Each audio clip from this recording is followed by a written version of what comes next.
மறுபடியும் உங்களை பலப்படுத்த விரும்புகிறார். Therefore let us come to the good shepherd tonight. ஆகவே இன்று இரவு அந்த நல்ல மேய்ப்பனிடத்திலே நாம் வருவோமாக.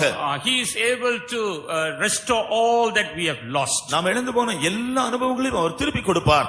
He is able to heal all our wounds. நம்முடைய எல்லா காயங்களையும் அவர் சுகமாக்க வல்லவராய் இருக்கிறார். He is able to bind out our broken bones. நம்முடைய உடைந்து போன எலும்புகளை அவர் மறுபடியும் கட்ட வல்லவராக இருக்கிறார். He is able to heal all the sickness in our body, soul and spirit. நம்முடைய ஆவி ஆத்துமா சரீரத்தில் காணப்படுகிற எல்லா வியாதிகளையும் அவர் குணமாக்க வல்லவராய் இருக்கிறார். And he is able to take us to the coming of the Lord. கர்த்தருடைய வருகைக்காக அவர் நம்மை கொண்டு செல்ல அவர் வல்லவராக இருக்கிறார். The Lord Jesus is the good shepherd. கர்த்தராகிய இயேசுதாமே நல்ல மேய்ப்பர். As a good shepherd he saves us and feeds us and leads us. நல்ல மேய்ப்பராக அவர் நம்மை ரட்சிக்கிறார், நம்மை மேய்க்கிறார், நம்மை போஷிக்கிறார், நம்மை குணமாக்குகிறார். Our Jesus is also called the great shepherd. நம்முடைய இயேசு கிறிஸ்து பிரதான மேய்ப்பன் என்று சொல்லப்பட்ட பெரிய மேய்ப்பன் என்று சொல்லி இருக்கிறது. As a great shepherd is almighty.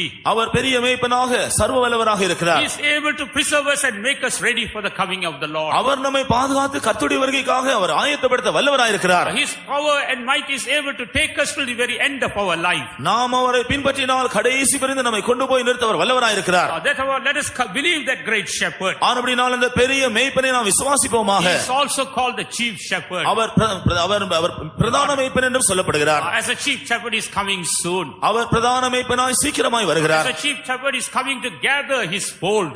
அவர் பிரதான மேய்ப்பனாக தம்முடைய மந்தையை சேர்க்க வருகிறார். Therefore he says, fear not little flock. ஆனபடியால் தான் சிறு மந்தையே பயப்பட வேண்டாம் என்று சொல்கிறார். Because it has pleased the Father to give you that kingdom.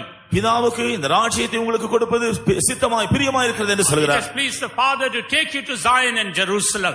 அவர் புதிய எருசலேமுக்கும் சீயோனுக்கும் நம்மை கொண்டு போக வல்லவராய் இருக்கிறார். Therefore let us come to that good shepherd tonight. ஆகவே அந்த நல்ல மேய்ப்பனிடத்திலே நாம் வருவோமாக. Let us all surrender our lives tonight. நாம் எல்லாரும் நம்முடைய ஜீவியத்தை அவருக்கு ஒப்பு கொடுப்போமாக. Shall we all close our eyes for a moment? நாம் ஒரு நிமிஷம் நம்முடைய கண்களை மூடுவோமாக. In which state are we in tonight? இன்றிரவு நாம் எந்த நிலைமையிலே இருக்கிறோம்?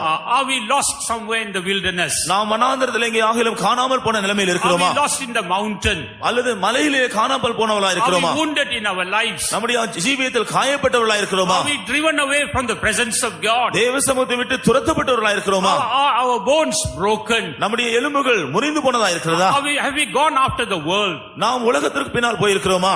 Or else are we in the presence of God? அல்லது நாம் தேவ சமூகத்தில் இருக்கிறோமா? Are we travailing for the coming of the Lord? கர்த்தருடைய வருகைக்காக கற்ப வேதனைப்படுகிறவர்களாய் Let us all இருக்கிறோமா? surrender ourselves tonight. நாம் எல்லாரும் இன்று நம்மை ஒப்பு கொடுப்போமாக. The good shepherd is moving in our midst. நல்ல மேய்ப்பன் நம்முடைய மத்தியில் உலாவிக் The கொண்டிருக்கிறார். great shepherd is moving in our midst. பெரிய மேய்ப்பன் நம்முடைய மத்தியில் உலாவிக் கொண்டிருக்கிறார். And the chief shepherd is coming soon. பிரதான மேய்ப்பன் வெகு சீக்கிரத்தில் Let வரப்போகிறார். us all get ready to meet that chief shepherd. அந்த பிரதான மேய்ப்பனை சந்திக்க நாம் எல்லாரும் ஆயத்தப்படுவோமாக. Tonight he is pouring out his grace upon us. இப்பொழுதும் அவர் அவருடைய கிருபை நம்ம மேல் ஊற்றிக் கொண்டிருக்கிறார். Pouring out his power in our midst. அவருடைய வல்லமை நம்முடைய மத்தியில் ஊற்றிக் கொண்டிருக்கிறார். Receive the grace and power. நீங்கள் அவருடைய கிருபையை வல்லமை பெற்றுக் கொள்ளுங்கள். He is pouring his wine and oil. அவருடைய திராட்சை ரசத்தையும் எண்ணெயும் அவர் ஊற்றிக் கொண்டிருக்கிறார். Receive that oil tonight. அந்த எண்ணெயை பெற்றுக் கொள்ளுங்கள். Receive that wine tonight. அந்த திராட்சை ரசத்தை பெற்றுக் He கொள்ளுங்கள். wants to bless you with a special blessing tonight. இன்றிரவு ஒரு விசேஷித்த ஆசீர்வாதத்தினால் உங்களை ஆசீர்வதிக்க விரும்புகிறார். Receive it tonight. இன்றிரவு அதை பெற்றுக் கொள்ளுங்கள்.